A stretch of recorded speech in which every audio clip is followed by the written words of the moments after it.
তো গাইস, আমাকে আমার বয়ফ্রেন্ড টয়ফ্রেন্ড সবাই বন্ধু বান্ধব সবাই ছেড়ে চলে গেছে, কিন্তু আমার পাশে একজন আছে।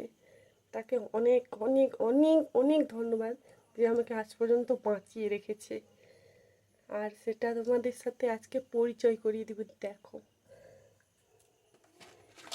এই যে এরা, এ আমার বয়ফ্রেন্ড। আর এ আমার খুব কেয়ারও করে, টাইমে টাইমে খাবারও খাইয়ে দেয় এবং খুব খুব যত্ন করে। এর থেকে আরও বয়ফ্রেন্ড কি যত্ন নিতে পারবে? এই হচ্ছে আমার বয়ফ্রেন্ড। দেখেছ যে কখনো আমার থেকে ছেড়ে যায় না। একদম জন্ম থেকে আজকে আমার 27 বছর আমি খাচ্ছি, একদম ফাটাফাটি। সরি, 27 বছর না, 24 বছর খাচ্ছি। একদম কখনো ছেড়ে যায়নি 24 বছরের আমার রিলেশনের সাথে। ভাবো, তোমরা ট্যালেন্টটা ভাবো।